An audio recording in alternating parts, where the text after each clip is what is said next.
Verses 21 to 28. Paul is here brought into some trouble at Ephesus, just when he is forecasting to go thence, and to cut out work for himself elsewhere.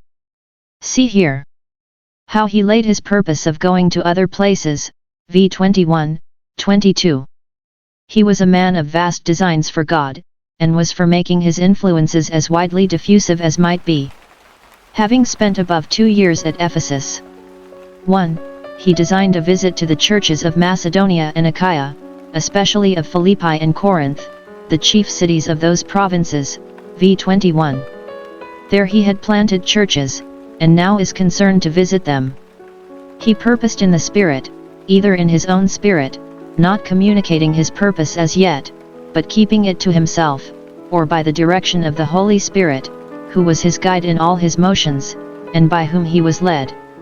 He purposed to go and see how the work of God went on in those places, that he might rectify what was amiss and encourage what was good.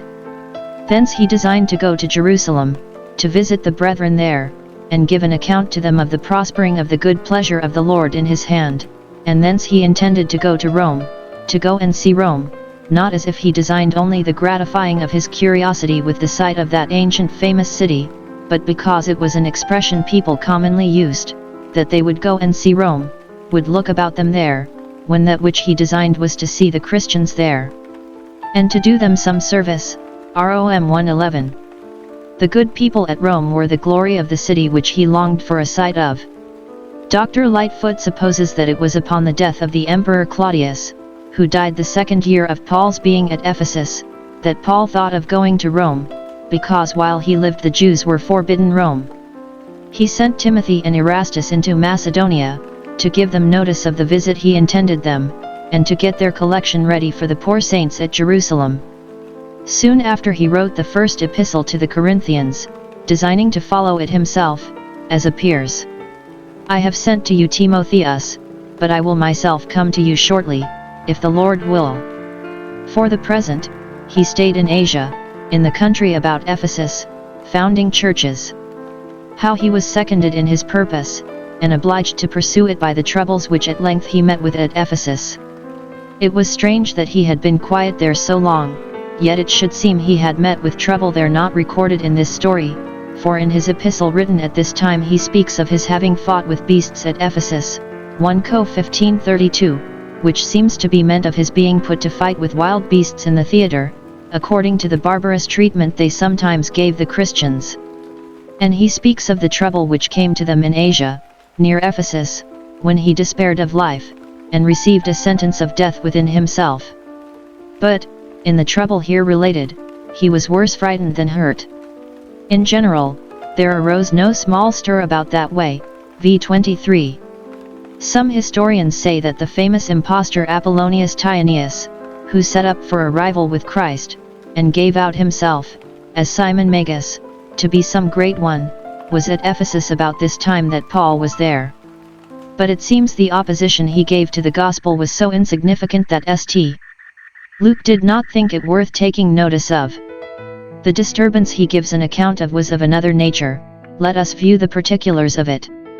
Here is a great complaint against Paul and the other preachers of the gospel for drawing people off from the worship of Diana, and so spoiling the trade of the silversmiths that worked for Diana's temple.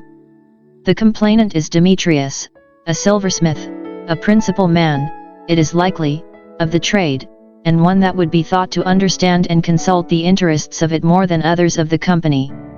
Whether he worked in other sorts of plate or no we are not told, but the most advantageous branch of his trade was making silver shrines for Diana, v. 24. Some think these were medals stamped with the effigies of Diana, or her temple, or both. Others think they were representations of the temple, with the image of Diana in it in miniature, all of silver, but so small that people might carry them about with them, as the papists do their crucifixes. Those that came from far to pay their devotions at the temple of Ephesus, when they went home bought these little temples or shrines, to carry home with them, for the gratifying of the curiosity of their friends, and to preserve in their own minds the idea of that stately edifice. See how craftsmen, and crafty men too above the rank of silversmiths, make an advantage to themselves of people's superstition, and serve their worldly ends by it. The persons he appeals to are not the magistrates, but the mob.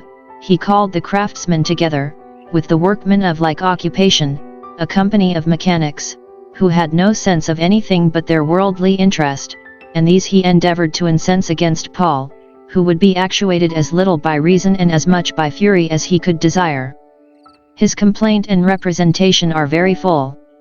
He lays it down for a principle that the art and mystery of making silver shrines for the worshippers of Diana was very necessary to be supported and kept up. v. 25 You know that by this craft we have not only our subsistence, and our necessary food, but our wealth. We grow rich, and raise estates. We live great, and have wherewithal to maintain our pleasures, and therefore, whatever comes of it, we must not suffer this craft to grow into contempt. Note, it is natural for men to be jealous for that, whether right or wrong, by which they get their wealth, and many have, for this reason alone, set themselves against the gospel of Christ, because it calls men off from those crafts which are unlawful, how much wealth soever is to be obtained by them. He charges it upon Paul that he had dissuaded men from worshipping idols. The words, as they are laid in the indictment, are, that he had asserted, those are no gods which are made with hands. v. 26. Could any truth be more plain and self-evident than this, or any reasoning more cogent and convincing than that of the prophets? The workman made it, therefore it is not God? The first and most genuine notion we have of God is, that he had his being of himself, and depends upon none, but that all things have their being from him, and their dependence on him, and then it must follow that those are no gods which are the creatures of men's fancy and the work of men's hands. Yet this must be looked upon as an heretical and atheistical notion, and Paul as a criminal for maintaining it, not that they could advance anything against this doctrine itself, but that the consequence of it was that not only at Ephesus, the chief city, but almost throughout all Asia, among the country people, who were their best customers, and whom they thought they were surest of, he had persuaded and turned away much people from the worship of Diana, so that there was not now such a demand for the silver shrines as had been, nor were such good rates given for them. There are those who will stickle for that which is most grossly absurd and unreasonable, and which carries along with it its own conviction of falsehood, as this does, that those are gods which are made with hands, if it have but human laws, and worldly interest and prescription, on its side. He reminds them of the danger which their trade was in of going to decay. Whatever touches this touches them in a sensible tender part. If this doctrine gains credit, we are all undone, and may even shut up shop. This our craft will be set at naught, will be convicted, and put into an ill name as superstition, and a cheat upon the world, and everybody will run it down. This our part, so the word is, our interest or share of trade and commerce, kind dinuihi min to miras, will not only come into danger of being lost, but it will bring us into danger, and we shall become not only beggars, but malefactors. He pretends a mighty zeal for Diana, and a jealousy for her honor. Not only this our craft is in danger, if that were all, he would not have you think that he would have spoken with so much warmth, but all his care is lest the temple of the great goddess Diana should be despised, and her magnificence should be destroyed, and he would not, for all the world, see the diminution of the honor of that goddess, whom all Asia and the world worship. See what the worship of Diana had to plead for itself, and what was the utmost which the most zealous bigots for it had to say in its behalf. First, that it had pomp on its side. The magnificence of the temple was the thing that charmed them, the thing that chained them.